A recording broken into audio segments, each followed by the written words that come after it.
Today's episode of Why Music Matters is sponsored by Buffalo Spree magazine. For the past 60 years, Buffalo Spree has been Western New York's guide to living, dining, and entertainment. Every issue helps readers take advantage of the best of Western New York. Whether it's celebrating the exciting changes in our community, introducing you to people you should know, or giving you a taste of what's new on the food and dining scene, Spree has got you covered. Since the beginning, Spree has been a champion of Western New York's arts community, keeping you up to date on what's on stage, on view, and in the clubs and concert halls. Pick up the latest issue to get a closer look, or visit buffalospree.com. If you subscribe with the code JEFFSENTME, you'll get a year of Spree and a free digital edition for just $10. Look for Buffalo Spree's annual Best of Western New York issue, out on stands in late June.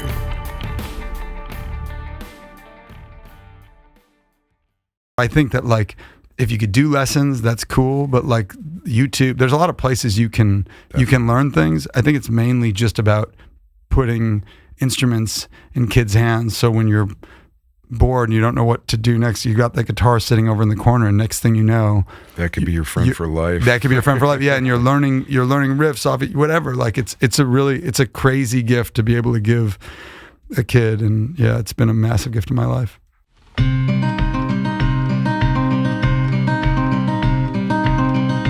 I've been thinking about dying and how that's gonna be. My skin and bones give up the ghost, and I finally feel my fragile soul, and all I am falls into mystery. I've been thinking about after, and all the folks I wanna see. My neighbor says that this is it, my daughter says we live again. Most of the time I'm somewhere in between. Don't the question, hey there, music lovers. Beg an answer.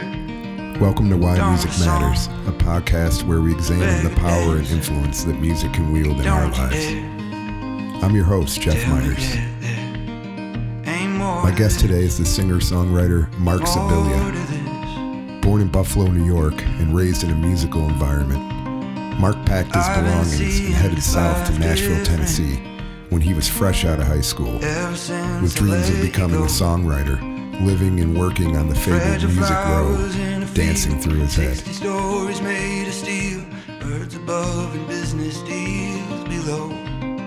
This brave leap into the unknown may not have worked out exactly as Marc planned it, but as is often the case, the universe takes away with one hand while it gives with the other.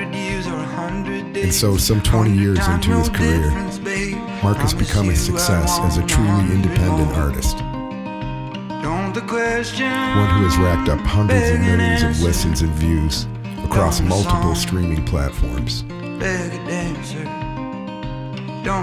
earned a devoted audience for his refreshingly passionate blend of folk, country, alternative, and pop styles. Don't our tears beg for laughter? Marc recently completed his first sold-out headline tour with multiple night runs in major markets like Chicago, Nashville, and New York City. Now he's halfway into his first world tour as a headliner and appears to be on the brink of a major breakthrough. Marc joined me in the studio a few hours before performing a raucous and well-received show at Buffalo's Electric City, his first hometown gig in years. We talked about his journey thus far and his hopes for the future. Welcome to Why Music Matters, Marc Scibilia.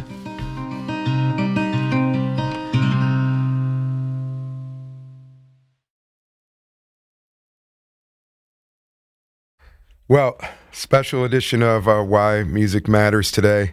I'm really happy to welcome somebody I've been a fan of for a good while now. This is the first time we met, 10 minutes ago. Marc Scibilia is here today, playing tonight, headlining in his hometown at Electric City.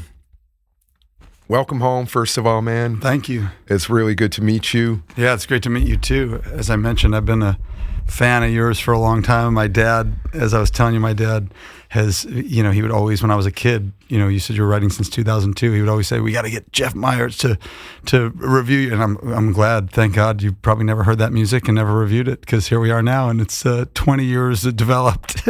I got into you later than probably when he was first doing that, but around 2011 or so. Yeah, that could be, 11 or 12. Yeah. But anyway, we're here now, and yeah, man, and we're both. Shout out to your dad. Yeah, thanks. exactly. Thanks for the support. Exactly. I wanna say that you're about now halfway through. Yeah, we're probably we might be halfway through. We're probably a little sub halfway through. Yeah. Yeah, and it's nice to hit home. And we'll talk about Buffalo, but I wanted to start with talking a little bit about more to this, because I mean, I know I'm not the only one, because I've seen the numbers, but this song just haunts my dreams, man. I mean, it's one of those that just gets right in your soul. And I know a little bit about the origin story of it, and I would love it if you would talk about it. As a father myself, yeah. I remember this the first time that, like, mortality and how does this all end comes out of your child's mouth. Yeah. Toward you, and you got to deal with that. And you're like, oh, today's that day. Yeah, exactly. Do you mind talking a little bit about the genesis and how this ended up being this really beautiful song that I think is really touching a lot of hearts? Yeah, so my daughter, she's 6 years old now. When she was 5, is a year ago, she started asking my wife and I about death. So we'd put her down to bed, and my wife came and she said, has she been asking you about, dying and what that is and everything? I said, yeah, actually she has. And went on for probably 2 or 3 weeks. And, I would tell her my dad's no longer living, and I'd tell her about my dad, my grandfather, the people that were no longer with us, people you see in pictures around our house and stuff like that. And I would give her answers, and I'd tell her things that I'd worked through and talk about things like heaven and stuff like that. But as she kept asking questions, I felt like something about my answers felt too complicated.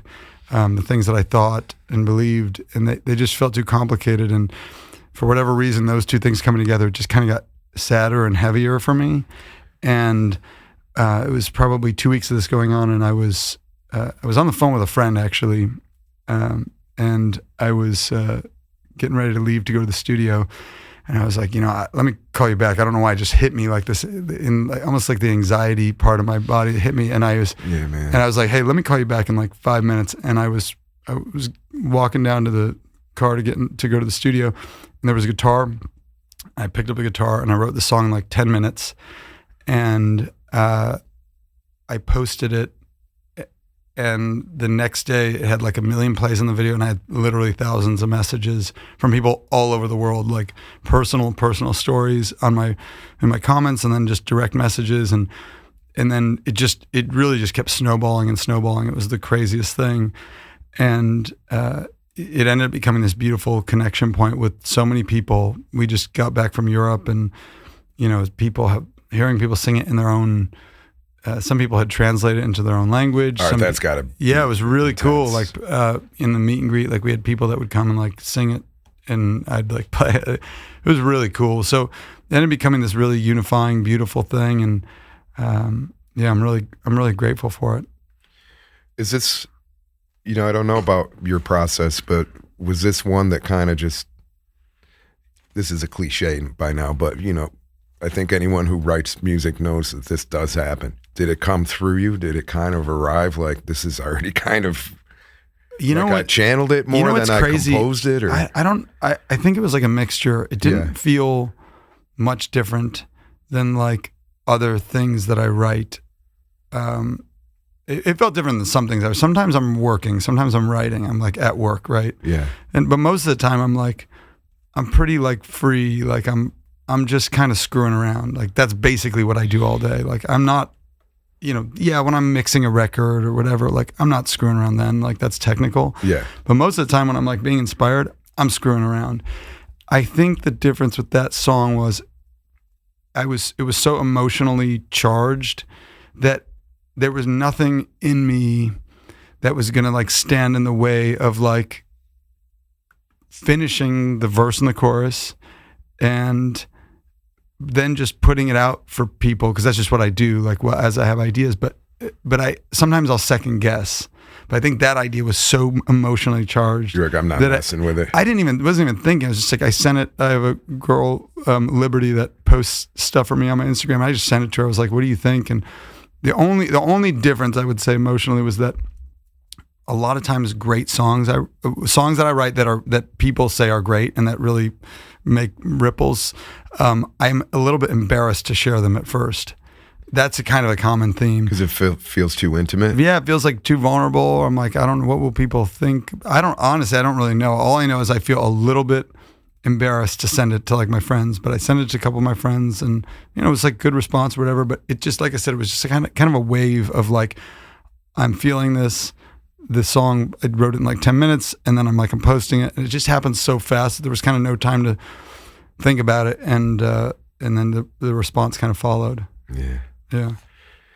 It leads me to wonder if you have thoughts on music's, you know, power to act as an agent of positive mental health, like for you know, those of us on this side writing, you know, and playing music, but also for the listener. Yeah. I mean, I definitely saw, I mean, it's wild how many people have that song's become part of their journey.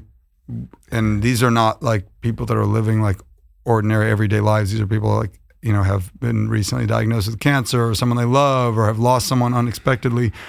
So I've definitely seen, I'm really grateful to have a song that hits people like that. It's very unique in the sense of like,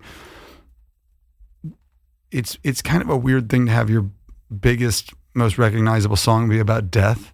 You know, it's like, a lot of times we play it last in the set. And it's not like a barn burner, you know. It's like a different mood. But you send people out on a different vibe. Well, and we try to come back when we get it. Some with drums. The show is pretty fun. I mean, the show is you know, you're sweating, you're dancing, you're laughing, you're crying, you're kind of everything. And that's what I've always wanted my shows to be. But I don't remember what your question was. Sorry, I've derailed. No, that's all good. You know, it was about music's ability to act as, you know, an agent of positive mental health, like to help people deal with things that maybe they don't have a means to deal with without that. Yeah, people, I think giving people words that they don't have, I mean, I think that's a real gift that we have as writers, to like put into words the things that are just bouncing around their heads as like emotions. Yeah, I feel that all the time. Let's talk about you growing up here in Buffalo, and you've talked about your dad. Mm-hmm. I know that there was music in your house. Yeah.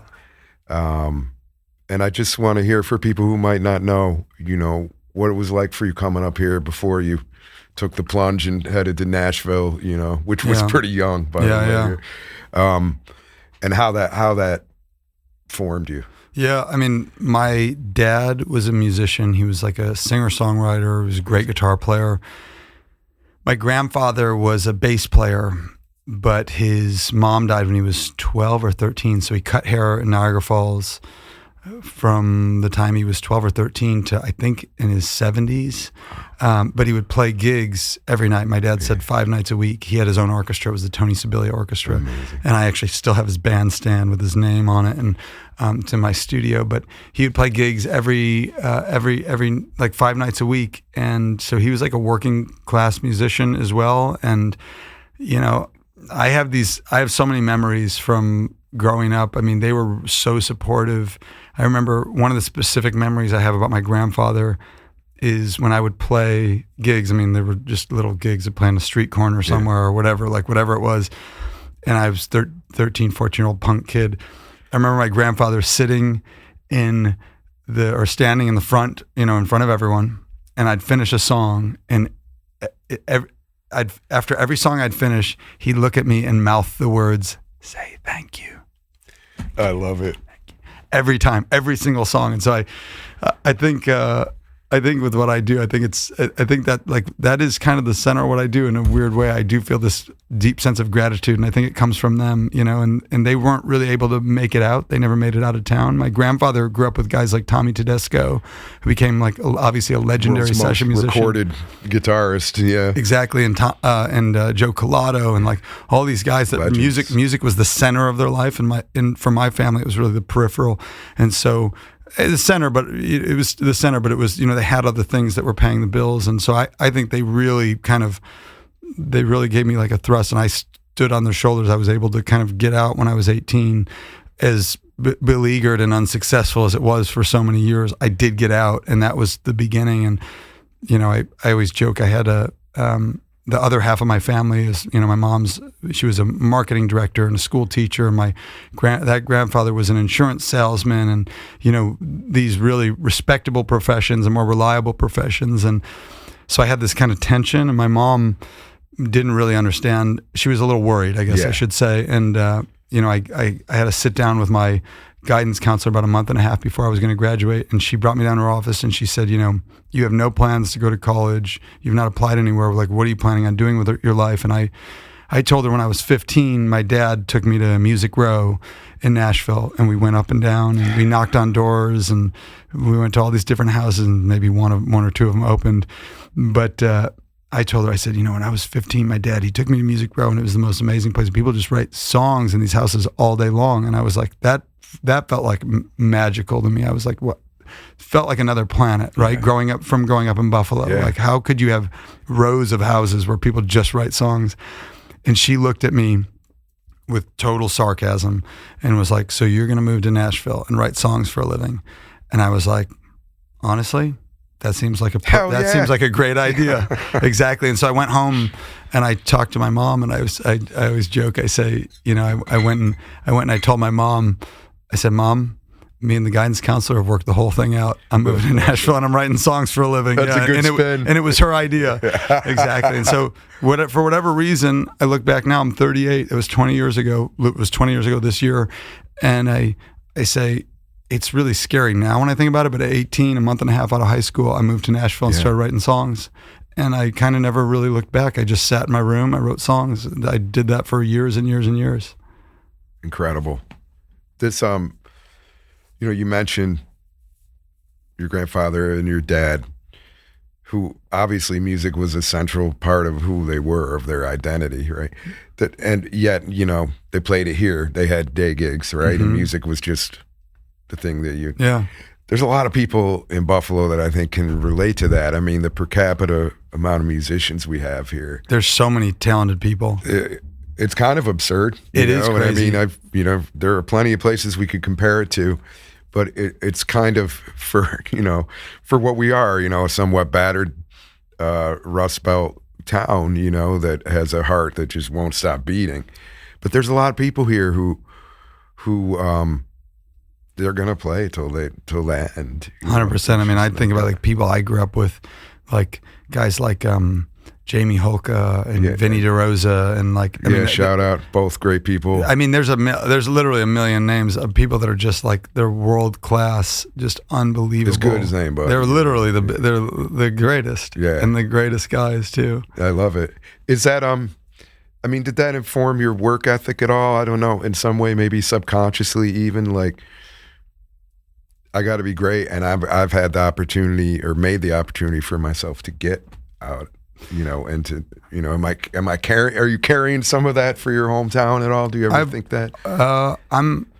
Do you feel like, you know, coming up in a place and with, you know, some family members who, you know, were never able to make a living out of music, but for whom it was hugely important, and knowing that this region is full of people like that, did it affect your work ethic at all? Yeah, I definitely think about my family when I do what I do, and I think even now, because I'm 20 years in, I'm 38. I'm not like this. Not like my, you know, I didn't just start doing this. Right, it's not your first rodeo. and sometimes you feel this impending sense of like, have I done good enough, and have I done enough, and I don't know. Probably everyone feels that, and you never don't feel like that, but like, I definitely think about, like, when I stepped out on stage, a lot of times what we do as musicians and artists, like from the outside, people might be like, oh, Mark, like he's doing great or whatever. But like from the inside, you're like in the grind, like you're booking travel and shit's getting messed up and like you're hitting a lot of snags, and you go to your first gig in Ireland and your keyboard starts on fire and you're like, wait, this happened? Yeah, that actually happened. The power wasn't converted. But nonetheless, like you're dealing with a lot of stuff.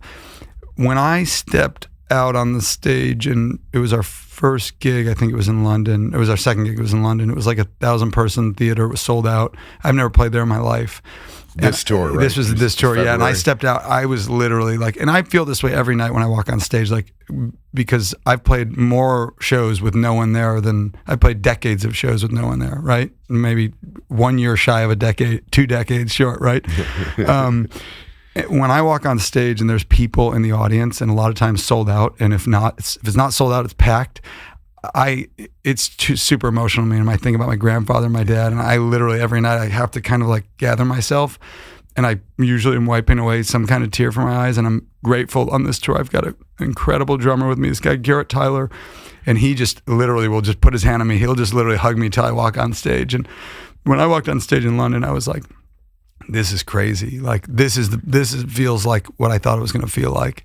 And but again, it really has a lot to do with my family. It has a lot to do with my grandfather, and like, I mean, you stand on people's shoulders and you want to make them proud, and you want to like live up to you want to live up to the push that they gave you.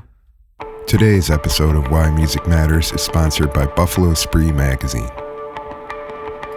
From the start, Buffalo Spree has been a champion of Western New York's arts community, with every issue showcasing the best of Western New York. What's on stage, on view, in the clubs, and in the concert halls. Pick up the latest issue to get a closer look, or visit buffalospree.com.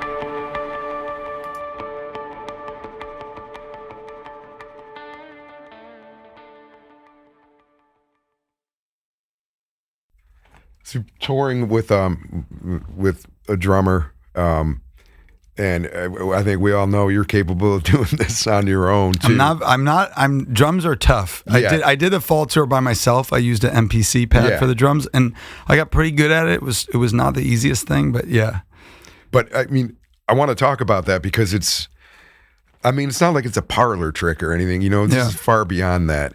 Your ability to create a vibe, a groove, layer these multiple parts and bring them in and out is, I've seen some people do this. You do it better than anyone I've seen. Thank you. Where did this come from? I mean, I know for me, like during the pandemic, I was like, we can't gig. Yeah. What do you do? Exactly. I'm like, well, I got this studio. It's time to, get everything going and, make a record by yourself, because that's what you got to do. Yep. And I think of that when I see you. I'm like, well, here this is like, made manifest and in real time.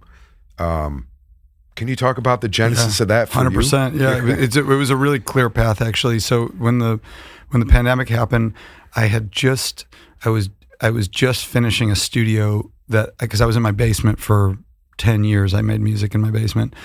And I had just finished building a studio out back, like right as the pandemic kind of like slowed down the process. And so I had this beautiful studio, but no one could come in it. Yeah. And so I built it from the ground up, that basically everything was plugged in, everything was ready to go. You never had to like change levels or anything. Like it was all ready to go. Walk in and play. And so I thought, what if you could, the other thing is like I'm pretty ADHD, so I lose track of ideas, so it's better for me to condense things in the shortest period of time.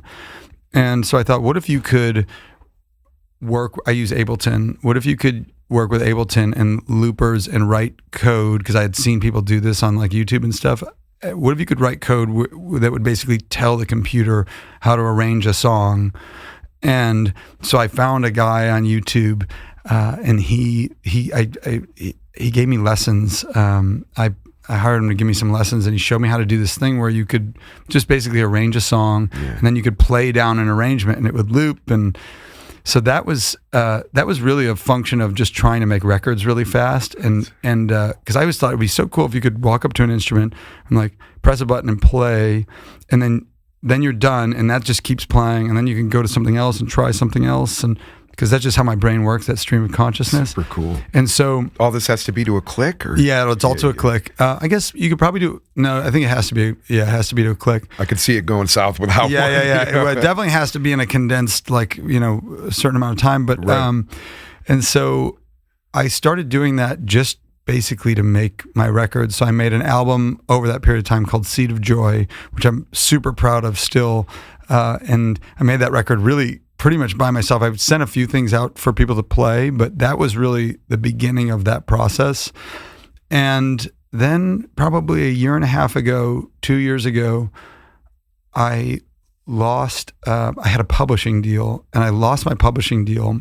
And it was the first time where I was not connected to the music business at all in like a decade. And since you left here? No. So I guess the story would go back. Like I when I was 18, I moved here. I didn't get my first publishing deal till I was like 24, 25. But then from that point on, I had a publishing deal till I think I was 35 or 36 with different companies like Sony. Yeah. And then Universal was my last one. So that deal ended, and I really thought, I'm 36 years old. There's not a lot of people that are like investing in 36-year-olds. I'm not the shiny new toy. And if I keep pouring my energy into making the music business think that I'm great or something, or try to get a record deal or anything like that, I think I'm going to wind up 46 and I'm going to run out of rope here. Yeah. And so I said, I'm just going to start showing people my process, and I'm going to make my whole thing about the fans, about if anyone loves what I do, I'm going to make it very easy for them to follow me, because that's where I'm going to pour my energy. And so I gave myself 6 months. I said, I'm going to do this for 6 months, and then I'll get back into the grind. I'll make songs for film and television on the side. I'll do whatever I have to do to support my family. But for 6 months, I'm doing this thing. I'm going to see if people like what I do. And it's going to be all about the fans. And so I was posting videos. I was just trying things. And I had friends that were dear friends of mine that would call me and say, dude, I don't know what you're doing now, but this is not the program. And they were looking out for me. Yeah. Because I was just experimenting, I was trying to find water. I was in the desert. I'd cut off my water source, no more music business. And so I just started posting things, and I put a note in my calendar, and I said, in 6 months, judge this process. And I don't remember what the date was. Maybe it was top of the year, like in January or something. And I get to that date in my calendar. It says, judge the process. 6 months later. And I call my manager and I say, hey, I think this isn't going to work. I think we've got to we probably can't keep employing social media folks that we're helping, because we're just kind of spending money and it's not really working. And I go look, I've had, 17,000 followers for the last 6 months, and I just can't afford to keep doing this. And as I'm swiping up, I'm like, wait, I had 17,000 followers 3 days ago or whatever when I checked. Now I have 25,000 followers. What's going on? And I'm literally on the phone with them, and I swipe, and I go to my followers, and every minute there's 100 new people. And I was like, this is very weird. This doesn't make any sense. So I looked through my timeline.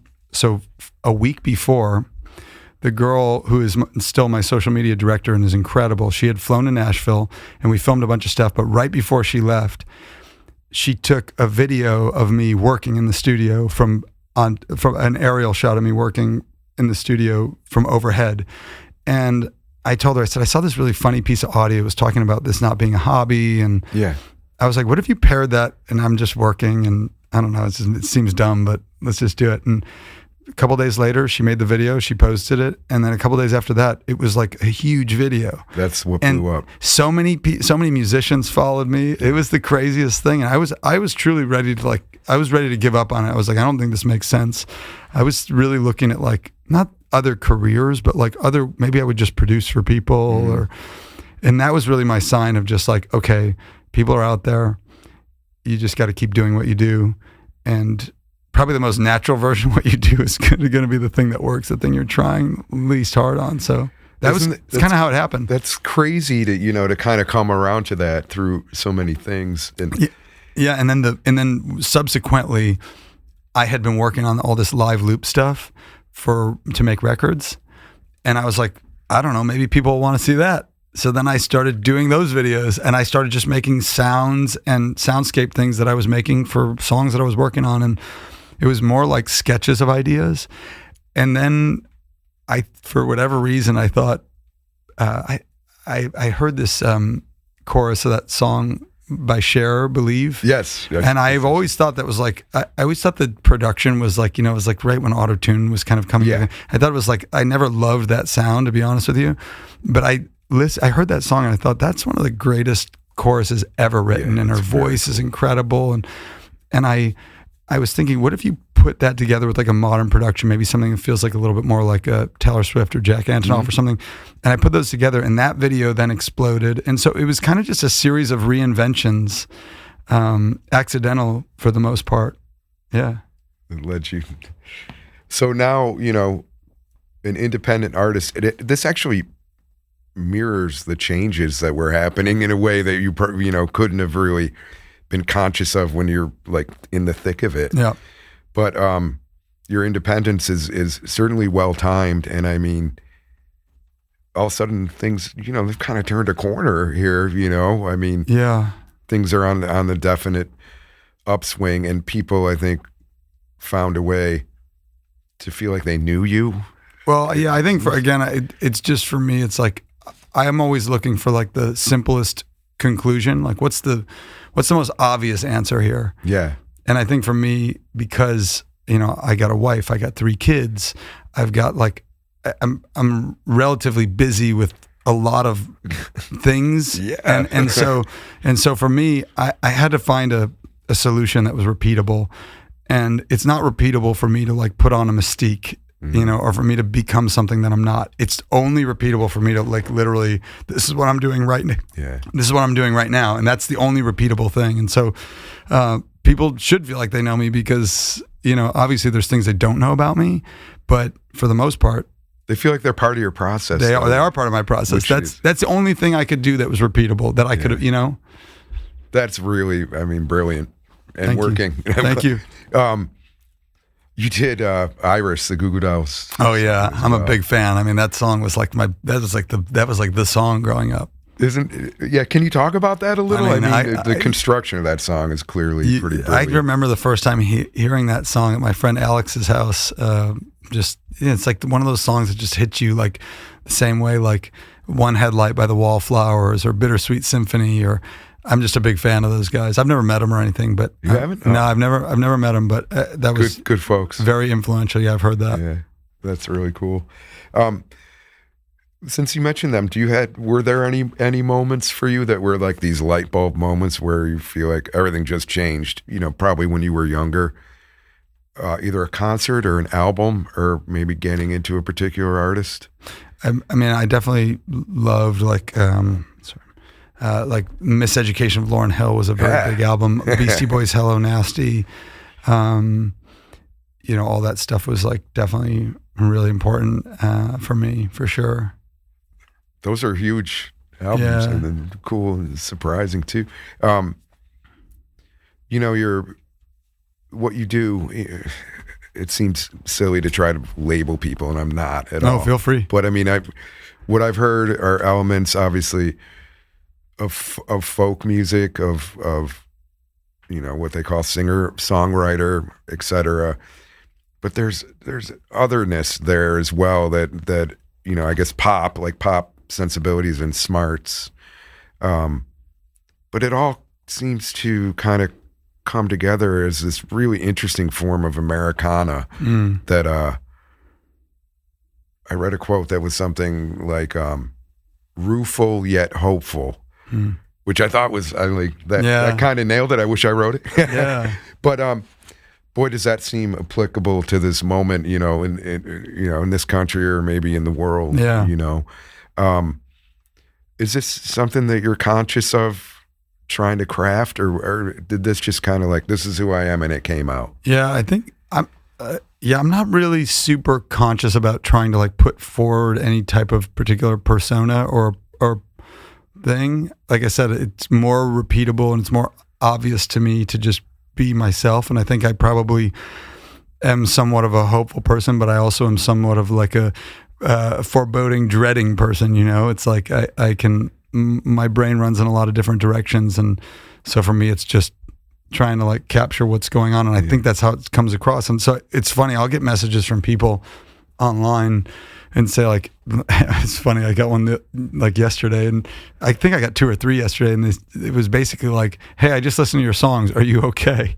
You know, so I'll get messages like that, but then I'll get messages from people that are like, man, your songs give me so much like hope for whatever I'm going through, or this is like the soundtrack of this like amazing whatever. And so I think it's like, if you took a snapshot of any particular moment, it might give you a picture, but I think it's like pretty both and. Yeah.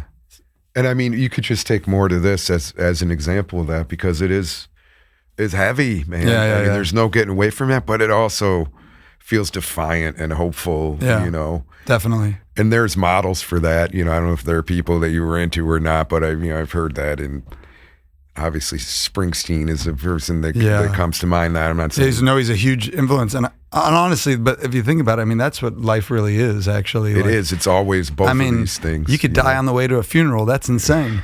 I mean, you can start laughing. You know, it's like there's so many mixed emotions, and I think that's I don't really want to be one guy.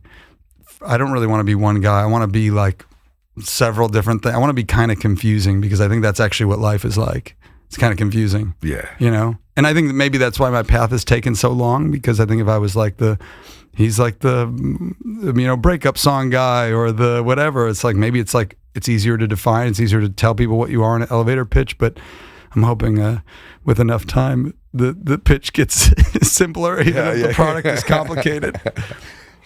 What about, playing, you mentioned a little bit, but could you talk a little bit more about playing, your music in other countries and places you've never been, and finding like, oh my God, we're connecting. Yeah. You know what I mean? It's 100%. I've never had that happen to me. You know what I mean? The weirdest one to me was, for some reason, was France. And it might be because that was like the farthest language barrier. I felt like there were more people I was meeting that weren't connecting with exactly what I was saying. Like the nuance of what I was saying might have been getting lost a little bit. But the spirit of what was happening in the room that night, like when we played in France, was just so palpable, and so much joy and so much like energy in that room, and people so viscerally in sync with the experience that I was trying to provide to them. Jesus. Yet at the same time, when I got off stage, I'm like, do you guys know what I was saying up there?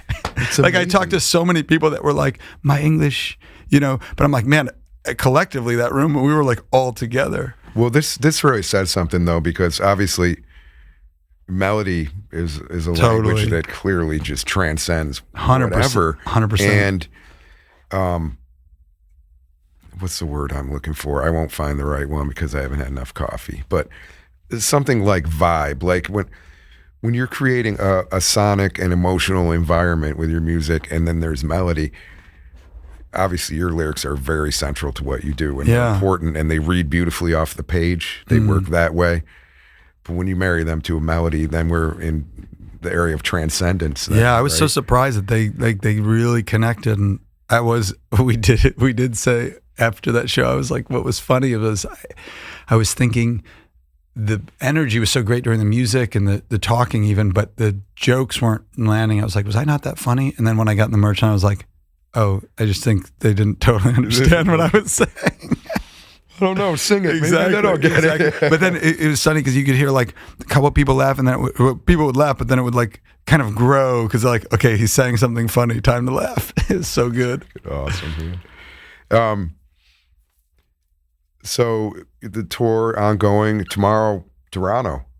Yeah, we play in Toronto. So do you have any thoughts about that right now? Well, the last time I played in Toronto, the first and only time I headlined in Toronto was, I don't remember the name of the venue, but it was truly like, I didn't have kids at the time, so I wasn't questioning everything, but there was like, I think there was 20 people there, and I think we're pretty close to sold out at the Opera House. Yeah, it's awesome. Is it Opera House? Is that a venue? Yeah.